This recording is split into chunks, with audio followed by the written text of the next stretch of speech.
দুনিয়া তৃপ্ত করে না, দুনিয়ায় তৃপ্তি মিলে না বন্ধু। এটা তৃপ্তের জায়গা নয়, এটা তৃপ্ত হওয়ার জায়গা নয় বন্ধু। আল্লাহ তাআলা কোরআনে ওয়াদা দিছে, বান্দা জান্নাতে আইসো, তোমার আমি তৃপ্ত করে দেব, সুখে ভরে দেব। মা তাশতাহি আনফুসুকুম, যা দিল চাইবে বান্দা আমি সব দেব। তোমার চাওয়া শেষ হইলে ওয়ালাদাইনা মাজিদ, আমার কাছে আরো অগণিত আছে কোটি কোটি নিয়ামত, যেগুলো তুমি নামও জানো না, চিনো না বান্দা। তুমি চাও নাই, আমি আল্লাহ নিজের থেকে আরো কোটি কোটি দেব।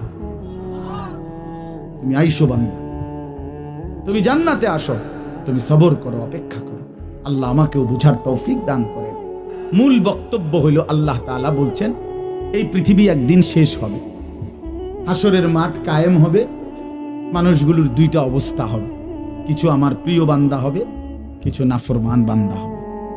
আল্লাহ তাআলা এই কথাটা খুব গুরুত্ব দিয়া কোরআনে বুঝাইছে, বান্দা এই রং রসের এই সৌন্দর্যময় পৃথিবী তোমার কাছে যত লোভনীয়ই মনে হোক, আকর্ষণীয় মনে হোক, তবে এটা নিশ্চিত যে তুমিও থাকবা না, দুনিয়াও থাকবে না। এই কথাটা মনে রাখো বান্দা। এটা যদি মনে রাখতে পারো তো জিন্দেগি সুন্দর হবে, জীবন সুন্দর হবে। এই জন্য কোরআনুল কারীমে আল্লাহ তাআলা খুব এই কথাটা বুঝাইতে চাইছে, বান্দা এই এত সুন্দর পৃথিবী দেখে তুমি যতই বিমোহিত হও, মুগ্ধ হও, তো মনে রাখো এটা থাকবে না, আমি একদিন ভেঙে ফেলব। ইযাস সামাউন ফাতারাত, আসমান ভেঙে চুরচুর হবে। ওয়া ইদাল কাওয়াকিবুন তাসারাত, তারকারাজি খসে খসে পড়বে, পাহাড়গুলো উঠতে থাকবে তুলার মতো। ওয়া তাকুনুল জিবালু কাল ইহনিল মানফুশ ওয়া বুসাতিল জিবালু বাসসা, পাহাড়গুলো তুলার মতো উঠতে থাকবে, সাগর নদীর পানিগুলো টকবক করে উথরাইতে থাকবে। মা তার কোলের বাচ্চাকে ছুঁড়ে ফেলে দিবে, গর্ভবতী নারীর বাচ্চা নিজে নিজে বের হয়ে যাবে, সব মানুষ পাগলের মতো মাতালের মতো হয়ে যাবে।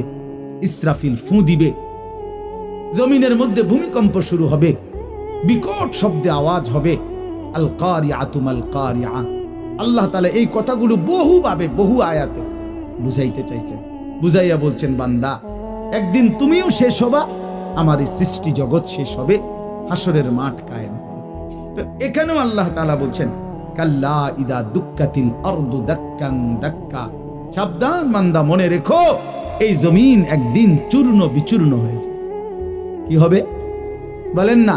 ওইখানে একটা কথা আছে, লম্বা কথা, তুহিব্বুনাল মালা হুব্বান জাম্মা। আল্লাহ তাআলা বলেন, বান্দা দুনিয়ার মাল আর সম্পদের ভালোবাসাটাকেই তোমরা খুব গভীরভাবে দিলের মধ্যে বসায় লাইলা। তবে মনে রাখো, দুনিয়াকে তুমি যত ভালোবাসো, যত মজবুত করো, যত বিল্ডিং, যত ফাইলিং, যত মজবুতই হোক না কেন, এটাই মনে রাখো আমি আল্লাহ এই জমিন, এই সৃষ্টি একদিন ভেঙ্গে চুরে তছনছ করে ফেলব, চূর্ণ বিচূর্ণ হয়ে যাবে। কাল্লা ইদা দুক্কাতিল আরদু দাক্কান দাক্কা। এরপরে হাসরের মাঠ কায়েম হবে। তো হাসরের মাঠের দৃশ্যটা আল্লাহ তুলে ধরছে যে হাসরের মাঠ কায়েম হবে, মানুষগুলো সব দাঁড়ানো থাকবে, আদম থেকে ইসরাফিলের ফু পর্যন্ত। এই দাঁড়ানো অবস্থায় আল্লাহ তাআলা বলতেছেন, ওয়াজা রাব্বুক, আল্লাহ তাআলা মহান আল্লাহ পাক, তিনি তার শান অনুপাতে হাসরের ময়দানে উপস্থিত হবেন। ওয়াল মালাকু সাফফান সাফফা, কোটি কোটি ফেরেশতা সারিবদ্ধভাবে লাইন ধরে দাঁড়াবে, চারদিকে কোটি কোটি ফেরেশতা, মহান আল্লাহ পাক উপস্থিত, আর মানুষগুলো সব দাঁড়ানো। এই কল্পনা করে হাসরের মাঠ। এবার কি হবে? আল্লাহ বলেন, ওয়াজি আয়াউমা ইদিন বিজাহান্নাম। এই অবস্থায় ফেরেশতারা জাহান্নামকে ৭০,০০০ আগুনের শেকল দিয়ে টেনে হাসরের ময়দানে উপস্থিত করবে। মানুষগুলো সচক্ষে জাহান্নামকে দেখবে। জাহান্নাম একটা বিকট তার আগুনের গর্জন, তীব্র আগুনের যখন একটা গর্জন উঠবে, আল্লাহর কসম নবী বলছে, পুরা হাসরবাসী তখন চিৎকার দিয়া বলবে, ইয়া রব্বি নাফসি নাফসি, আয় মাওলা আমাকে বাঁচান, আমাকে বাঁচান। এই প্রথম হাসরবাসী কথা বলবে, তাফসিরে আছে, হাদিসে।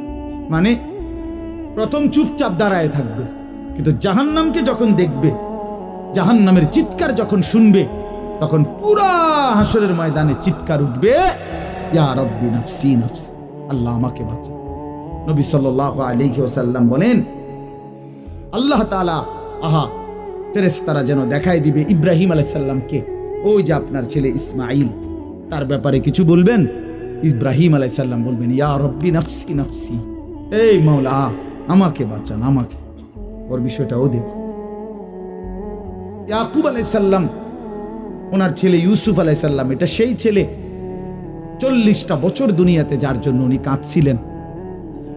ফেরেশতারা বলবো, ওই যে ইউসুফকে দেখা যায়, তার ব্যাপারে কিছু বলবেন। ইয়াকুব আলাইহিস সালাম বলবেন, ইয়া রব্বি নাফসি নাফসি, এই মাওলা আমারে বাঁচান, আমার। ওটাও বুঝো। অজি আয়াউমাইদিন বিজাহান্নাম, জাহান্নামকে হাসরের ময়দানে আনা হবে বন্ধু। বিষয়টারে তুমি আমি খামখেয়ালি মনে করো না বাপ। কোরআন শরীফে আছে যত লোক জাহান্নামে যাবে, আল্লাহর কসম ভাইয়া শোনো, যত লোককে আল্লাহ জাহান্নামে ফেলবে, আল্লাহ কোরআনে স্পষ্ট বলছে সবগুলোর পরিচয় হলো উলাইকা হুমুল গাফিলুন, এগুলো গাফিল।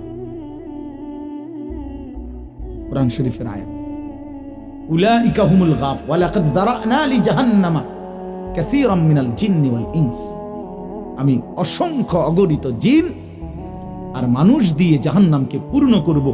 আল্লাহ বলেন এই সবগুলো নাফরমানের পরিচয় উলাইকা হুমুল গাফিলুন, এরা গাফিল, এরা গাফেল ছিল, খামখেয়ালি করছে, খামখেয়াল। আমি নয়তো হায়াত দিয়েছি। আওয়ালাম নুআম্মিরকুম মা ইয়াতাযাক্কারু ফীহি মান তাযাক্কারা, আল্লাহ তাআলা জাহান্নামীকে বলবে, এই জাহান্নামী বান্দা, মনে তো করো যেটুকু হায়াত দিলে আমার বন্দিগি করতে পারতা, এটুকু হায়াত, এটুকু সময় আমি তো তোমাকে দিয়েছি বান্দা। তুমি বলো কোন সময়টা, কোন সুযোগটা আমি দেই নাই বান্দা, বলো। চলো বান্দা, 1টা বাজে জোহরের আজান হইছে, 3:45 বাজে আসরের আজান হইছে, 3.5 ঘন্টা তো 12 রাকাত বা 10 রাকাত জোহরের নামাজ পড়তে কি 3.5 ঘন্টা লাগে? বলেন মাওলানা। তাইলে যুবক কেন নামাজ পড়লা না? তুমি কি হায়াত পাও নাই? তুমি কি সুযোগ পাও নাই? 4 রাকাত ফজরের নামাজ পড়তে কি 1 ঘন্টা সময় লাগে? তো আল্লাহ তাআলা কি সময় দেয় নাই? আল্লাহ কি হায়াত দিল না? কেন না ফরমানি করল? বন্ধু আমার, আল্লাহ বলবেন এই কথা, আওয়ালাম নুআম্মিরকুম, বলো বান্দা, আমি কি তোমাকে হায়াত দেইনি? আমি কি তোমাকে সময় দেই নাই? কোরআন শরীফে আছে আল্লাহ বলছেন, কোরআন শরীফে আছে আল্লাহ বলছেন, জাহান্নামী চিৎকার করবে আর বলবে, আল্লাহ একটু সময় দেন, একটু বিরতি দেন, 1টা মিনিট কদ্দুর আমারে জিরাইতে দেন, আমি পারতেছি না মালিক, আগুনে। এই মালিক, আমার শরীরটা জ্বইলা পুরা ছাই হয়ে গেছে, আমি আর পারছি না মাওলা, আমার একটু বিরতি দেন, 10টা মিনিট কদ্দুর বিরতি দেন, এই আগুন আমি সইতে পারছি না। আল্লাহ তাআলা বলবেন, লা ইউফাত্তারু আনহুম, না নাফরমান, 1 সেকেন্ডের বিরতি মিলবে না। আহুম ফীহি মুবলিসুন, আল্লাহ বলে জাহান্নামী চিরদিন অনন্তকাল মলিন চেহারা, বিমর্ষ চেহারা নিয়েই পড়ে থাকবে, কোনদিন তার মুখে হাসি ফুটবে না। ওমা যালামনাহুম ওয়ালাকিন কানু হুমুজ জালিমিন, আল্লাহ তখন বলবে, নাফরমান জাহান্নামী, আমি তো তোমার উপরে জুলুম করি নাই বান্দা, তুমি তো নিজেই নিজের উপরে জুলুম করেছিলে। আমি জুলুম করি নাই, আমি যতগুলো হুকুম করেছি, যতগুলো নিষেধ করেছি বান্দা, প্রতিটা হুকুম পালন করার যোগ্যতাও আমি শরীরে দিয়েছি। তুমি যদি রুকু করতে না পারতা আমি বলতাম না, তুমি যদি সেজদা করতে না পারতা তাইলে আমি হুকুম করতাম না। আমি তো গাছকে বলি নাই সেজদা করতে, তোমারে বলছি।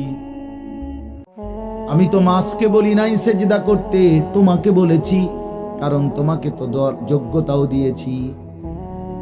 ইন্না হাদাইনাহুস সাবিলা, আল্লাহ বলেন আমি তো বুঝাইবার জন্য আমার পক্ষ থেকে প্রতিনিধিও পাঠিয়েছি, আমি তো বুঝবার জন্য আসমানি কিতাবও দিয়েছি। নবীও দিলাম, রসুলও দিলাম, ওলামায়ে কেরামকেও দিলাম, কিতাবও দিলাম, শরীরেও মানার যোগ্যতা দিলাম, তাইলে কেন পারলা না বান্দা? নামাজ পড়ার যোগ্যতাও আছে, বুঝাইয়া বলার লোকও আছে, বুঝবার মতো কিতাবও আছে, কেন পড়লেন না বলেন? আপনারা যে কেউ যদি সিদ্ধান্ত নেন 2 রাকাত নামাজ পড়বেন, তাহলে আপনাদের শরীরে পড়ার যোগ্যতা আছে কিনা? আপনারা যদি সিদ্ধান্ত নেন কিভাবে পড়ব, তো এই কথা বুঝাইয়া বলার জন্য কোনো আলেম আছে কিনা? যদি বলেন কোরআন থেকে কইলেন, তো এটা দেখানোর মতো কিতাব আছে কিনা? তো কি সমস্যার কারণে পারলেন না? বন্ধু বলেন, প্রিয় ভাই বলো, আমার নওজোয়ান সন্তানরা বলো, ভাইয়া কি কারণে পারলা না? আজকের সারা দিনে 5 ওয়াক্ত নামাজ কেন পড়তে পারলা না দোস্ত? কেন পড়তে পারলা? হ্যাঁ, এই পৃথিবীতে কত বন্ধুর কত আবদার রক্ষা করলেন, পরম বন্ধু মহান আল্লাহ পাকের কোনো আবদার রক্ষা করলেন না। সামান্যটুকু উপকার যে করছে তারে কতবার থ্যাংক ইউ দিলেন। 24 ঘন্টা যিনি লালন পালন করছে তারে একবারও সেজদা দিলেন না। এই নাফরমান, তুই এত বড় গাদ্দার কেমনে হইলি বেটা? কে নামাজির চাইতে বড় গাদ্দার আর কে হইতে পারে? বেনামাজির চাইতে বেয়াদব, অসভ্য আর কি?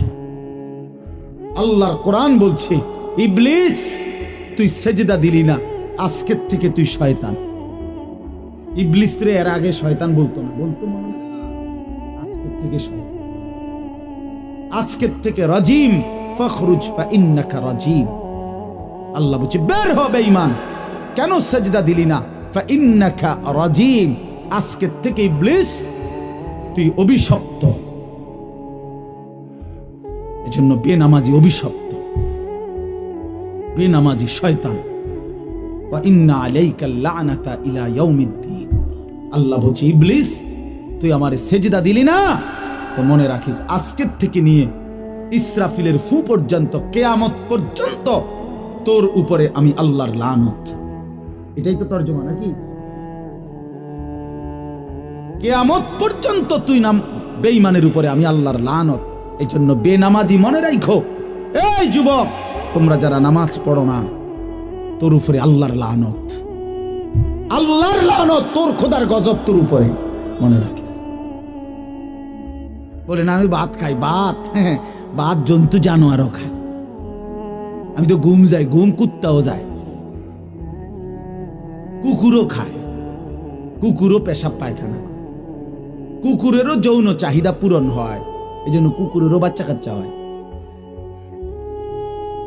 এটা কোনো অবাক কিছু না। আপনি ভাত কতটি খান আর ঘুম যান আর পেশাব পায়খানা করেন আর লজ্জাস্থানের চাহিদা পূরণ করেন, এরই নাম যদি জীবন হতো, তাই জানোয়ারের সাথে তফাৎ কি?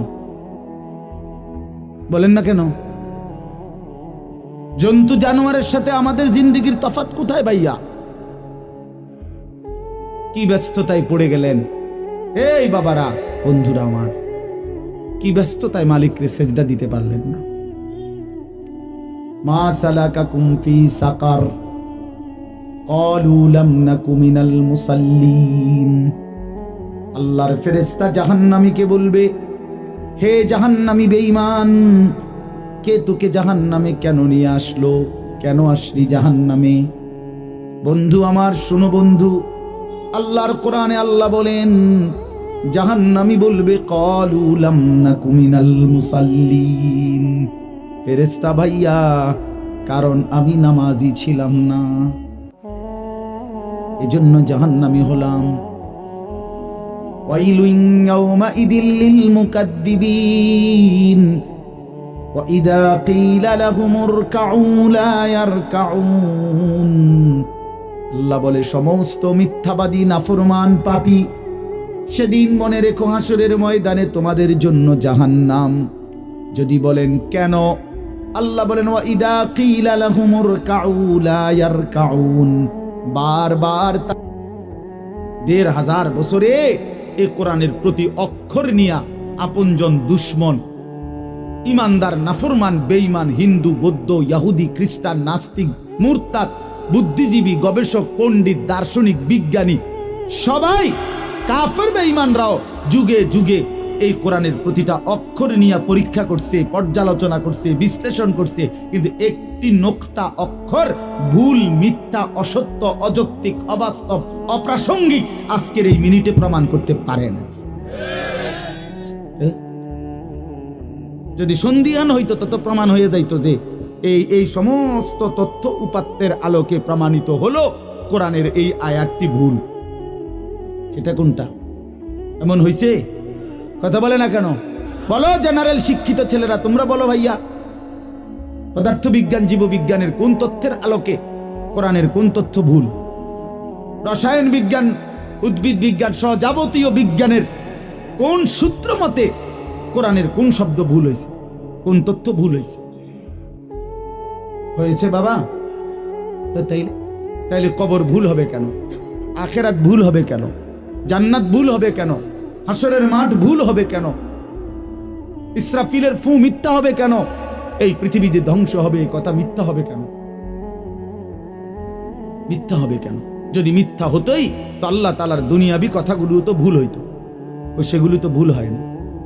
নবী সাল্লাল্লাহু আলাইহি সাল্লামের 1450 বছরে আমাদের নবী সাল্লাল্লাহু আলাইহি সাল্লামকে নিয়ে শুধু মুসলমানরাই গবেষণা করে নাকি? কাফের বেঈমান আমাদের চাইতে বেশি করে, আমাদের চাইতে বেশি গবেষণা করে নবীজিকে নিয়ে, কিন্তু আপনজন দুশ্মন সবার গবেষণায় মুহাম্মদ আরবি সাল্লাল্লাহু আলাইহি সাল্লাম তিনি সর্বশ্রেষ্ঠ।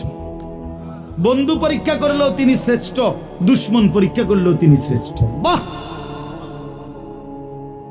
হ্যাঁ, তিনি সবার পরীক্ষা। রাসূলুল্লাহ সাল্লাল্লাহু আলাইহি সাল্লামের প্রতিটা আচরণ, উচ্চারণ, চলাফেরা, কথাবার্তা, কাপড়, লেবাস, পোশাক, হাঁটা চলা, খানা, খাদ্য, পেশাব, পায়খানা, আহার, নিদ্রা, 24 ঘন্টার প্রতিটা নড়াচড়া পৃথিবীর সর্বোচ্চ শ্রেষ্ঠ মডেল, সবচেয়ে সুন্দর, সবচেয়ে সুন্দর। তিনি হাসলেও সুন্দর, তিনি কাঁদলেও সুন্দর।